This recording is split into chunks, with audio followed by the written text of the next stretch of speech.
Traffic and transit with Greg Rice. And Lori, we go right to what you need to know about the bridges and tunnels because it's a plenty. City-bound side of the George, 45 on the upper, 30 minutes on the lower level. Earlier trouble, and we just never really recovered. Everything still some kind of slow getting out. Southbound Deegan, the least bad of the bad bunch. Looking at the Lincoln Tunnel, it's about 10 in, 20 out from 9th, better from 11th. Over at the Holland Tunnel, 20 in from the Skyway, better from the Turnpike. Outbound Holland, no more than about 15 minutes. Queensbound RFK, abysmal out of the Bronx because right off of the Queensbound RFK at 31st Street, two left lanes are out with a wreck. Whitestone Bridge, you got to get through all that mess on the hutch. Southbound from Westchester Avenue down to the toll readers, and the Queensbound Throgs Neck, you get on just fine, but all the way across the Queensbound Throgs Neck Bridge just crawls. Out of Nassau into Queens, eastbound Northern State Parkway is slow from right around the area of the Seaford Oyster Bay over to 110 because of a wreck, leaving only one lane open. Is the LI better? Yeah, but it's all relative because the LI, while an improvement on the Northern State, is still slow from the Seaford Oyster Bay, getting over to Bagatelle Road. Belton, Brooklyn, westbound, getting over to Crofty Avenue. You got to get past the crash in the middle lane. It's bad from Rockaway Parkway eastbound, slow the whole go from the Verrazano all the way on back to Erskine Street. I'm Greg Rice. Our next report at 4:51 on 1010 Wins. There's been a police-involved shooting in Astoria. 1010 Wins reporter Samantha Liebman is in Queens. Police called to the apartment on 33rd Street near Broadway just before 10. The 911 caller, Brianna Cortez. It was just a verbal disagreement. She says she wanted police to tell the 27-year-old father of her son to leave. My mom, primary attendant, said, no, you cannot come in. They took her, 53-year-old woman, slammed it to the ground, didn't ask no questions, pulled out a gun, and shot my baby daddy twice. She claims their 3-year-old son witnessed the shooting. Police give a different story. As the officers were trying to remove people from the apartments, the male confronted them in a narrow hallway, holding the 911 caller's mother. NYPD Chief of Department Kenneth Corey says they used a taser before shooting at him. He was hit in the groin, expected to survive. Police say they recovered a machete and that there is a history of domestic calls between Cortez and her boyfriend, as well as multiple orders of protection. Samantha Liebman, 1010 Wins in Astoria.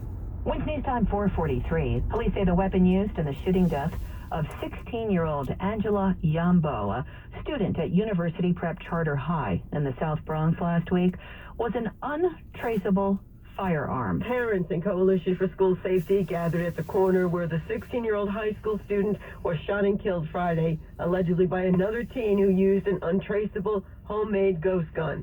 The coalition demanded more school safety agents and more police officers to protect kids. Eve Hendrick's 17-year-old son Brandon was killed in 2020. She also demanded more authority for judges. We also need the judges' hands to be free to make the right decisions and keep criminals in prison. Coalition co-founder Mona David said shootings are up and the guns on the street have now made their way into the schools. This school year alone, we have 17 firearms. 17 found in New York City schools. Carol D'Auria, 1010 Wins in the Bronx. The Biden administration is targeting such weapons. Not only will all so-called build-it-yourself ghost gun kits need to have a serial number, the older, unmarked weapons eventually will too. And if somebody sells a ghost gun to a federally licensed dealer, for example, a pawn shop, that dealer must make the firearm and mark it with a serial number before reselling it. The president's saying more than 20,000 crimes were committed with those unregistered and untraceable guns just last year. Andy Field, ABC News, Washington. A woman accused of being an associate of MS-13 has been convicted in connection with the murders of 4 young men on Long Island. Lenice Escobar was 17 years old in 2017 when prosecutors say she acted as, quote, bait to bring the victims, who ranged in age from 16 to 20, into the woods of Central Islip, where they were hacked to death by the gang. MS-13 thought they were members of a rival gang. The now 22-year-old Escobar faces life in prison when she's sentenced. A California woman has pleaded guilty to falsely accusing a black teenager of stealing her cell phone at Soho's Arlo Hotel in December of 2020. 23-year-old Mia Ponsetto pleaded guilty to unlawful imprisonment as a hate crime. The incident went viral at the time. Ponsetto was already under probation in her home state in a separate case.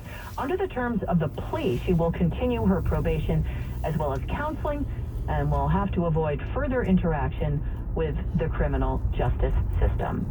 Mayor Eric Adams has officially designated Juneteenth as a paid holiday for New York City workers effective immediately. Juneteenth falls on a Sunday this year. It became an official paid holiday for New York State workers in 2020 and was officially designated a federal holiday in 2021 by President Biden.